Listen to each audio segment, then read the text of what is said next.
Hello friends, welcome to zoology talks. இந்த வீடியோவில் வயநாட்டில் நடந்த நிலச்சரிவு பற்றி தான் பார்க்க போகிறோம். இந்த நிலச்சரிவு எதனால் நிகழ்ந்தது, இதுக்கு பின்னாடி இருக்கக்கூடிய காரணங்கள் என்னென்ன, இந்த மாதிரி நிலச்சரிவு வர்றதுக்கான வாய்ப்புகள் சாத்தியக்கூறுகள் இருக்குது அப்படின்னு ஏதாவது அறிவுறுத்தல்கள் இருந்ததா, அப்படி சமர்ப்பிக்கப்பட்ட அறிவுறுத்தல்கள் உண்மையாகவே அரசாங்கத்தால் ஏற்கப்பட்டதா, அப்படி ஏற்கப்பட்டிருந்தா இந்த மாதிரி இயற்கை பேரிடர்களை தவிர்த்திருக்க முடியுமா போன்ற விஷயங்களை இந்த வீடியோ மூலமாக நாம் பார்க்கலாம்.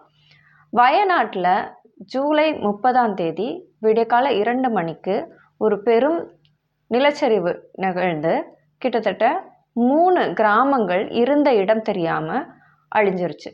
என்னென்ன கிராமங்கள்னு பார்த்தோன்னா, மேப்பாடி, சூரல்மலா, முண்டக்கை அப்படிங்கிற 3 கிராமங்கள் இந்த நிலச்சரிவில் சிக்கி இருந்த இடம் தெரியாமல் ஆக்கப்பட்டுருச்சு. இதில் கிட்டத்தட்ட 500க்கும் மேற்பட்ட குடும்பங்கள் இருந்ததாக சொல்லப்படுது. இப்போ வரைக்கும் எத்தனை பேர் இறந்திருக்காங்க அப்படின்னு நம்மளால் கணிக்கவே முடியாத அளவுக்கு கொத்து கொத்தாக மக்கள் இந்த நிலச்சரிவில் சிக்கி இறந்துருக்குறாங்க. இந்த நிலச்சரிவு அப்படிங்கிறது கேரளாவுக்கு ஒரு புது விஷயம் கிடையாது. தொடர்ந்து இது நிகழ்ந்துக்கிட்டே இருக்கிறது தான்.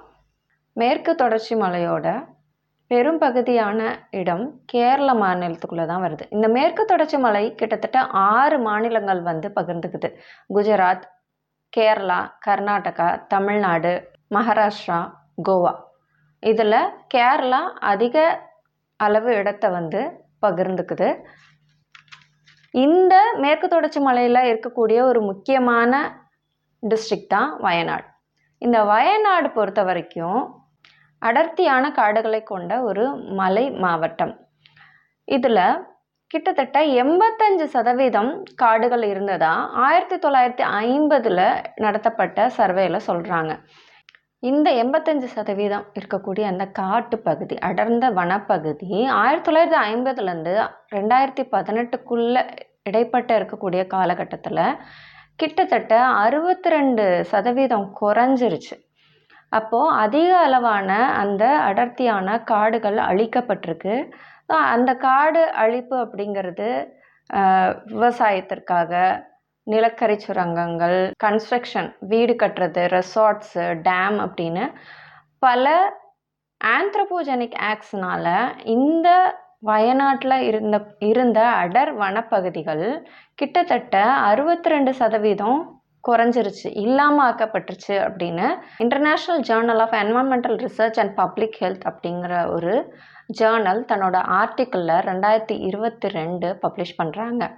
அதே போல் 2021 வந்த ஒரு ஆர்டிக்கிள் என்ன சொல்லுது அப்படின்னா, இந்த நிலச்சரிவு கேரளாவில் நடக்கக்கூடிய நிலச்சரிவு அதிகபட்சம் 58% நிலச்சரிவுகள் விவசாயம் செய்யக்கூடிய நிலங்களில் தான் நடக்குது அப்படின்னு சொல்லப்படுது.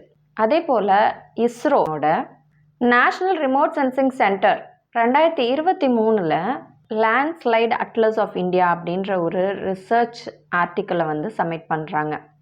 அந்த அறிக்கையின்படி அதில் 10 out of 30 most landslide prone districts எங்கே இருக்குது அப்படின்னு லிஸ்ட் பண்ணுறாங்க. அப்படின்னா கேரளாலன்னு சொல்கிறாங்க. அதில் இப்போ நிலச்சரிவு நிகழ்ந்த வயநாடு 13th ரேங்க்கில் இருக்குது. ஃபஸ்ட்டு ரேங்க்கில் உத்தரகாண்டில் இருக்கக்கூடிய ருத்ரபிரயாக் அப்படிங்கிற டிஸ்ட்ரிக்ட் வருது. ஸோ கேரளாவில் இருக்கக்கூடிய பல டிஸ்ட்ரிக்ட்ஸ் இந்த ரேங்க்கில் லிஸ்ட் ஆகிருக்கு. கிட்டத்தட்ட 147 டிஸ்ட்ரிக்ட்ஸ் இந்தியா பூரா லேண்ட்ஸ்லைட் ப்ரோன் ஏரியாஸாக இதில் மார்க் பண்ணப்பட்டிருக்கு. இதெல்லாம் சமீபத்திய ஆராய்ச்சி கட்டுரைகள் ஆர்டிகல்ஸ் அப்படின்னு வச்சுக்கலாம். இதில் இன்னொரு இன்ஃபர்மேஷன் என்ன அப்படின்னா, Kerala university of fisheries and ocean studies அவங்களோட மேப்பில் வயநாடு கிட்டத்தட்ட ஹைலி லேண்ட்ஸ்லைட் ப்ரோன் ஏரியா அப்படின்னு மார்க் பண்ணுறாங்க. அதுவும் குறிப்பாக 32% இப்போ நிலச்சரிவு நிகழ்ந்த அந்த மேப்பாடி அப்படிங்கிற கிராமத்தை காட்டுறாங்க. வயநாட்டில் அதிக அளவில் நிலச்சரிவு நிகழ வாய்ப்பு இருக்குது. அதில் 32% மேப்பாடி அப்படிங்கிற அந்த கிராமத்தில் மட்டும் நடக்கிறதுக்கு அதிக சாத்தியக்கூறு இருக்குது அப்படின்னு சொல்லி அந்த ரிப்போர்ட்டில் அவங்க சொல்லியிருக்கிறாங்க. ஸோ இந்த ரிப்போர்ட்ஸை தாண்டி ரொம்ப நம்ம முக்கியமாக நோட் பண்ண வேண்டிய ஒரு அறிக்கை இருக்குது. என்ன அப்படின்னா, 2011 கவர்மெண்ட் கிட்ட சப்மிட் பண்ணப்பட்ட மாதவ் கட்கில் கமிட்டியோட அறிக்கை தான். ஸோ இதோட பின்னணி என்ன அப்படின்னா, ministry of environment and forest of India 2010 Western காட்ஸை ஆய்வு செய்ய சொல்லி மாதவ் கட்கில் அப்படிங்கிற என்வாயன்மெண்டலிஸ்ட்டை வந்து அழைக்கிறாங்க. அவரோட தலைமையில் ஒரு கமிட்டி ஃபார்ம் பண்ணுறாங்க. ஸோ அவர் இந்த கமிட்டியோட என்னென்ன பண்ணுறாரு அப்படின்னா, நிறைய அந்த வெஸ்டர்ன் காட்ஸில் ஆராய்ச்சி பண்ணி, நிறைய மீட்டிங்ஸ் கண்டக்ட் பண்ணி, சர்வேஸ் ஸ்டடியெல்லாம் பண்ணி அவர் ஒரு ரிப்போர்ட்டை வந்து சப்மிட் பண்ணுறாரு கவர்மெண்ட் கிட்ட. அந்த கமிட்டிக்கு பேர் Western Ghats ecological experts panel, WGEEP அப்படின்ற பேனல். ஸோ அவங்க வந்து August 31, 2011 அவங்களோட அறிக்கையை கவர்மெண்ட் கிட்ட சப்மிட் பண்ணுறாங்க. ஸோ அந்த அறிக்கையில் மாதவ் கட்கில் என்ன சொல்கிறாரு அப்படின்னா, முழுக்க மேற்கு தொடர்ச்சி மலையே ஒரு சுற்றுச்சூழல் உணர்திறன் மண்டலங்களாக அறிவிக்கணும் அப்படின்னு சொல்கிறாரு. அதாவது ecologically sensitive zones or ecologically sensitive ஏரியாவாக அறிவிக்கணும் அப்படின்னு சொல்கிறாரு. மொத்த வெஸ்டர்ன் காட்ஸையே 3 பகுதியாக பிரிக்கிறாரு. ESZ1, ESZ2, ESZ3 அப்படின்னு பிரிக்கிறாரு. அதில் ESZ1 அப்படிங்கிறது அதிக முக்கியத்துவம் கொடுத்து அந்த இடத்துல இயற்கைக்கு புறம்பான எந்த ஒரு நடவடிக்கைகளோ இல்லை மைனிங்கோ டேம் கன்ஸ்ட்ரக்ஷனோ இண்டஸ்ட்ரீஸோ இருக்கவே கூடாது, அது அதிகமாக மேற்பார்வைக்கு உள்ளாக்கப்பட வேண்டிய பகுதிகள் அப்படின்னு சொல்லி ரேங்க் பண்ணுறாரு. அதே போல் அதை தொடர்ந்து ESZ2, ESZ3 அப்படிங்கிற 3 ரீஜன். இவரோட ரிப்போர்ட்டோட முக்கியத்துவம் என்ன அப்படின்னா, பகுதி மேற்கு தொடர்ச்சி மலையோட அதிகபட்ச நிலப்பரப்பை கணக்கில் கொண்டு தன்னோட அந்த ரிப்போர்ட்டை சமர்ப்பிக்கிறாரு.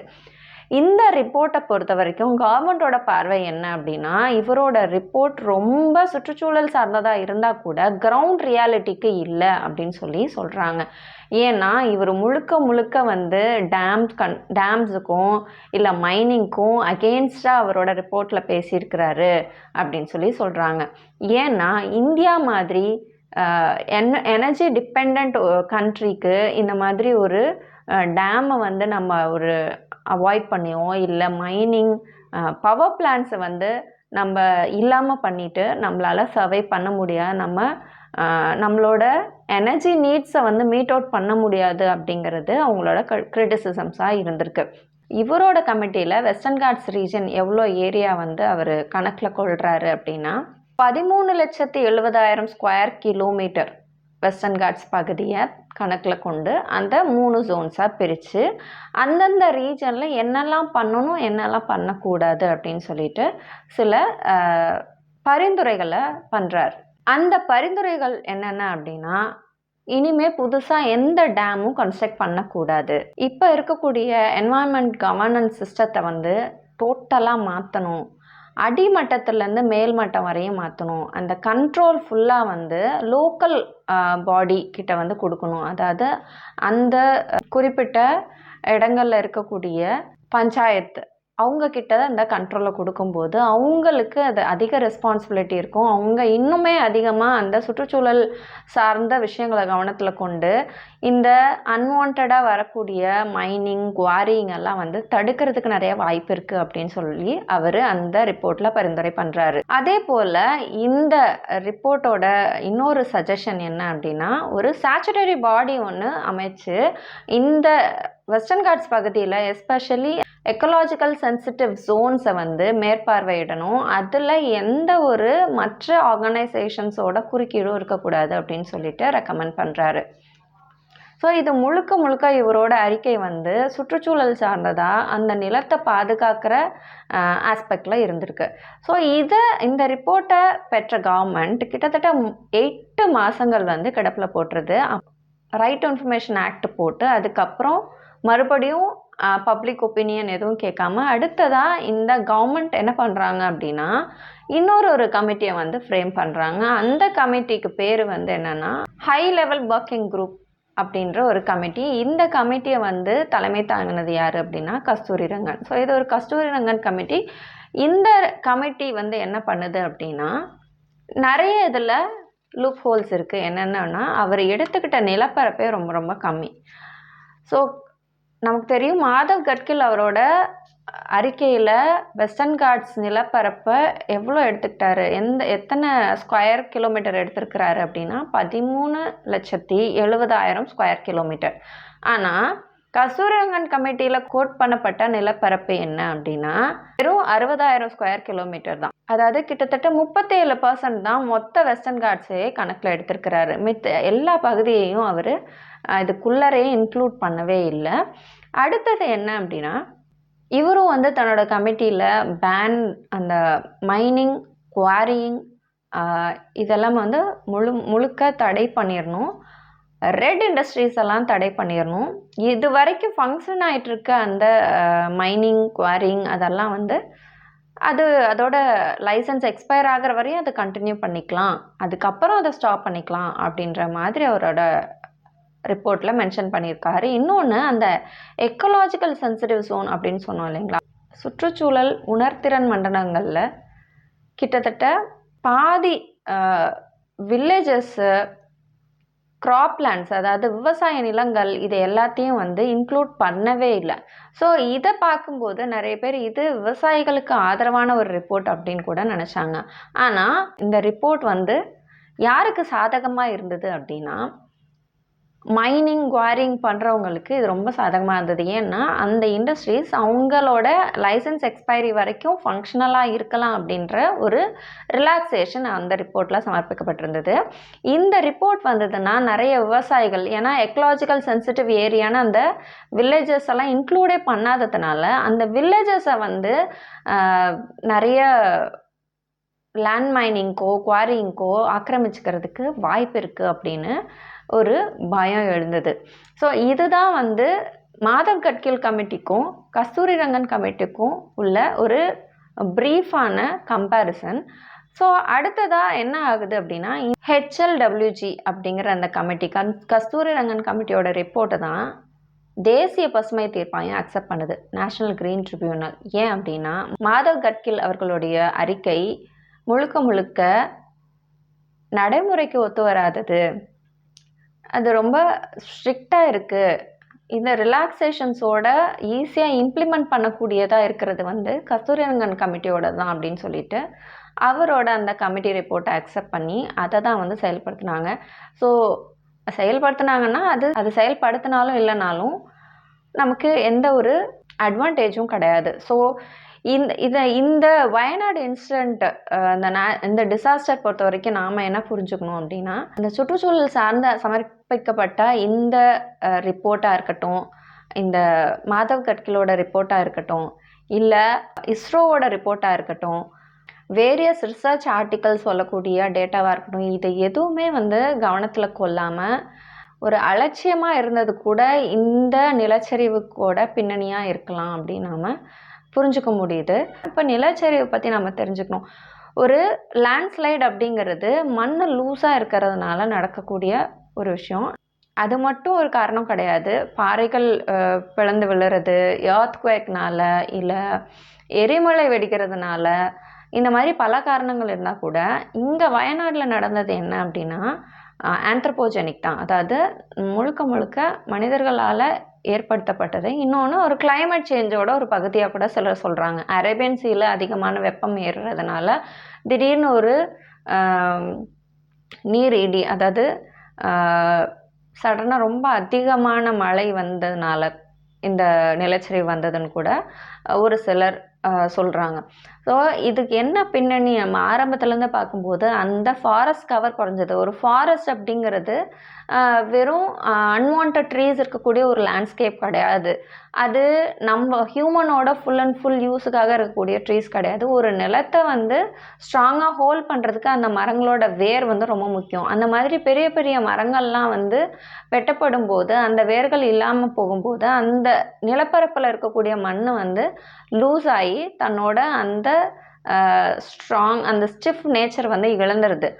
ஸோ இந்த மாதிரி நிறைய ஃபாரஸ்ட் குறைய அடுத்தது அங்கே என்ன பயிர் பண்ணுறாங்க, அதிக அளவில் தேயிலை தோட்டங்கள், காஃபி தோட்டங்கள் தான் இருக்குது.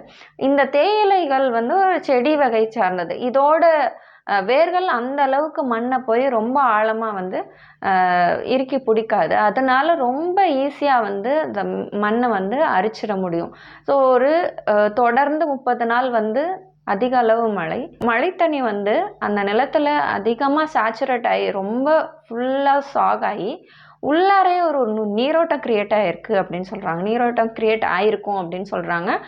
அந்த நீரோட்டங்கள் அதுக்கப்புறம் சடனாக ரொம்ப அதிகமாக திடீர்னு பெஞ்ச அந்த நீரிடி, ஸோ இதெல்லாம் சேர்ந்து அந்த லூஸாக இருக்க மண்ணை அப்படியே ஈஸியாக அடிச்சுட்டு போகிறதுக்கு ரொம்ப ஏதுவாக அந்த இடம் இருந்திருக்கு. ஸோ நம்ம திருப்பி அந்த ரிப்போர்ட்ஸில் என்ன சொல்கிறாங்க அப்படின்னா, அதிக அளவில் நிலச்சரிவு கல்டிவேட்டட் ரீஜன்ஸ்லாம் நடக்குது. பிளான்டேஷன் இருக்க ஏரியாவில் தான் நடந்திருக்கு. அப்போது அந்த ஃபாரஸ்ட் கவர் அழிக்கப்பட்டது தான் இந்த நிலச்சரிவோட முக்கியமான பின்னணியாக இருக்க முடியும் அப்படின்னு நம்ம புரிஞ்சுக்கலாம். அதோட இந்த ரிப்போர்ட்ஸை வந்து நம்ம ஒரு கவனத்தில் எடுத்துகிட்டு உண்மையாகவே ஒரு சீரியஸ் நோட்டோட அணுகியிருந்தால் இவ்வளோ பெரிய பேரிடர் நம்ம தவிர்த்திருக்க முடியும். அட்லீஸ்ட் அதை வந்து கொஞ்சமாக குறைச்சிருக்க முடியும். ஏன்னா டிசாஸ்டர் மேனேஜ்மெண்ட் அப்படிங்கிறது அதில் முக்கியமான ஒரு விஷயம். வந்ததுக்கப்புறம் ஒரு பேரிடர் வந்ததுக்கப்புறம் அதை எப்படி நம்ம அணுகிறோன்றதை விட ஒரு பேரிடரை வரவிடாமல் தடுக்கிறதுல எப்படி முனைப்பு காட்டணும் அப்படிங்கிறது ரொம்ப ரொம்ப முக்கியமான பகுதி. அந்த பகுதி நிறைய நேரங்களில் விடுபட்டுறதோ அப்படிங்கிறது இந்த மாதிரி இயற்கை பேரிடர்கள் நடக்கும்போது நமக்கு யோசிக்க தோணுது. ஸோ இந்த மாதிரி காரணங்கள் தான் வயநாட்டில் நடந்த லேண்ட் ஸ்லைடுக்கு முக்கியமான பின்னணியாக இருந்திருக்கு. இந்த வயநாடோட மட்டும் முடிய போகிறது விஷயம் கிடையாது. இதுக்கு முன்னாடி நிறைய நடந்திருக்கு. இதை தொடர்ந்தும் நிறைய நடக்கிறதுக்கு வாய்ப்பு இருக்குது அப்படின்னு நிறைய என்வாயன்மெண்டலிஸ்ட் வந்து சொல்கிறாங்க. ஸோ இது பயமுறுத்துறதுக்கான வீடியோ இல்லைனா கூட இனியாவது நாம் வந்து இதை பற்றி சீரியஸாக டிஸ்கஸ் பண்ணி நம்மளோட சிட்டியோட இன்ஃப்ராஸ்ட்ரக்சரையும் நம்மளோட லேண்ட் ஜியாலஜிக்கல் டொப்போகிராஃபியையும் சீரியஸாக அனலைஸ் பண்ணி எந்த இடத்துல நீரோட்டம் வரும், எங்கே மழை பெஞ்சால் எந்த இடத்துல தண்ணி வந்து வெளியாகும், நீர்வழி பாதை எது, அந்த இடத்துல ஒரு கன்ஸ்ட்ரக்ஷன் இருந்துச்சுன்னா எந்த அளவுக்கு மக்களுக்கு பாதிப்பு அப்படிங்கிற அனாலிசிஸை வந்து கண்டிப்பாக அந்தந்த மாநில கவர்மெண்ட்ஸ் வந்து கருத்தில் கொண்டு இந்த விஷயத்த ஒரு சீரியஸ் நோட்டோட அணுகுனா தான் இனி வரும் காலகட்டத்தில் இந்த மாதிரி ஒரு அசம்பாவிதங்கள், இயற்கை பேரிடர்கள் நடக்காமல் நாம் ஓரளவுக்கு தவிர்த்துக்க முடியும். இதுதான் இந்த வீடியோவில் நான் உங்ககிட்ட டிஸ்கஸ் பண்ண நினச்ச விஷயம். தேங்க்ஸ் ஃபார் வாட்சிங் ஜுவாலஜி டாக்ஸ்.